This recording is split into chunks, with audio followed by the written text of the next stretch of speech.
ಓಂ ಲಲಿತಾಂಬಿಕಾಯೈ ನಮಃ. ನಿತ್ಯಭಕ್ತಿ ಕಾರ್ಯಕ್ರಮಕ್ಕೆ ಸುಸ್ವಾಗತವನ್ನು ಕೋರುತ್ತಾ, ನಮ್ಮ ನಿತ್ಯ ಜೀವನದಲ್ಲಿ ನಾವು ಜೀವನವನ್ನು ಸಾಗಿಸ್ತಾ ಇರತಕ್ಕಂಥ ಸಂದರ್ಭದಲ್ಲಿ ನಮ್ಮ ಮಾತು, ನಮ್ಮ ರೀತಿ, ನಮ್ಮ ನಡವಳಿಕೆ, ನಮ್ಮ ಬರವಣಿಗೆ ಕೂಡ ಬಹಳಷ್ಟು ನಮ್ಮ ಜೀವನದ ಮೇಲೆ ಪ್ರಭಾವವನ್ನು ಬೀರುತ್ತೆ.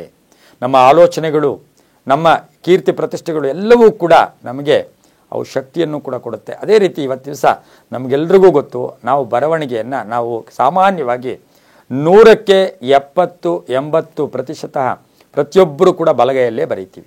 ಸಾಮಾನ್ಯವಾಗಿ ಭಾರತ ದೇಶದಲ್ಲಿ ಎಲ್ಲಿ ನೋಡಿದ್ರು ಬಲಗೈಯಲ್ಲಿ ಬರೀತಾರೆ. ಆದರೆ ನಮ್ಮಲ್ಲಿ ಒಂದು ವಿಶೇಷ ಇದೆ, ಲೆಫ್ಟ್ ಹ್ಯಾಂಡ್ ರೈಟಿಂಗ್, ಅಂದರೆ ಎಡಗೈಯಿಂದ ಬರೀತಕ್ಕಂಥದ್ದು. ಎಷ್ಟೋ ಜನ ನೋಡಿರ್ತೀವಿ, ಮಹನೀಯರು ನೋಡಿರ್ತೀವಿ, ಮಹಾ ಸಾಧಕರನ್ನು ನೋಡಿರ್ತೀವಿ.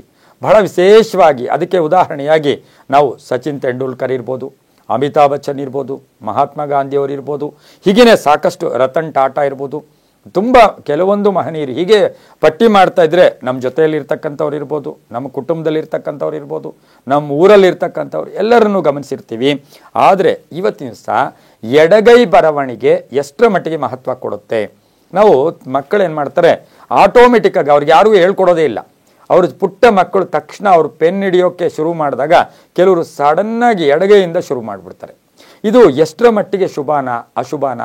ಇನ್ನು ಜ್ಯೋತಿಷ್ಯದ ಆ್ಯಂಗಲಲ್ಲಿ ನೋಡಿದಾಗ, ಧಾರ್ಮಿಕವಾಗಿ ನೋಡೋಕ್ಕೆ ಹೋದಾಗ ಇಲ್ಲಿ ನಾವು ಯಾವ ಕೈಯಲ್ಲಿ ಬರೀತಾರೆ ಅಂತಕ್ಕಂಥದ್ದಕ್ಕಿಂತ ಎಡಗೈಯಲ್ಲಿ ಬರೀತಾರಲ್ಲ, ಇದರಲ್ಲಿ ಏನು ಅದರ ಇದು ಅಂತ ಹೇಳಿದಾಗ ನಾವು ಬಲಭಾಗವನ್ನು ರವಿಭಾಗ, ಸೂರ್ಯಭಾಗ ಅಂತೀವಿ.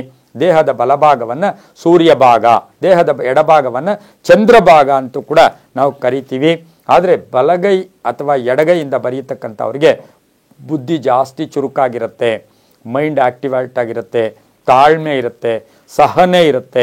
ವಿಶೇಷವಾಗಿ ಆಲೋಚನಾ ಶಕ್ತಿಗಳು ಆ ಎಡಗೈಯಲ್ಲಿ ಬರೀತಕ್ಕಂಥವ್ರಿಗೆ ಆಲೋಚನಾ ಶಕ್ತಿಗಳು ಪಾಸಿಟಿವ್ ಆಗಿ ಧನಾತ್ಮಕವಾಗಿರುತ್ತೆ. ಇದು ದೈವ ಒಂದು ಕೃಪೆನೇ ಹೊರತು ಅವರಾಗ ಅವರು ಬರೆಯೋಕ್ಕೆ ಹೋಗಿರಲ್ಲ. ಯಾವಾಗ ಎಡಗೈಯಲ್ಲಿ ಬರೆಯೋಕ್ಕೆ ಹೋದಾಗ ಬಲಭಾಗದ ಮೆದುಳಿನ ನಾಡಿ ಆಕ್ಟಿವೇಟ್ ಆಗಿರುತ್ತೆ, ಅಂದರೆ ಚುರುಕಾಗಿರುತ್ತೆ, ತಕ್ಷಣ ಅವ್ರು ರಿಯಾಕ್ಟ್ ಮಾಡಲ್ಲ.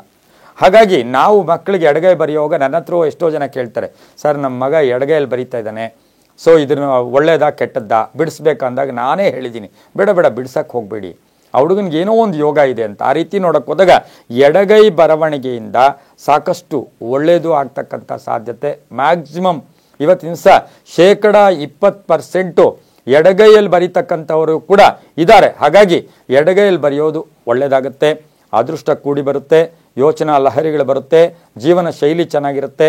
ಅದಕ್ಕೆ ನಾವು ಪ್ರೋತ್ಸಾಹ ಕೊಡೋಣ ಅಂತ ಹೇಳ್ತಾ, ಸರ್ವೇ ಜನ ಸುಖಿನೋ ಭವಂತು, ಸಮಸ್ತ ಸನ್ಮಂಗಳಾನಿ ಭವಂತು.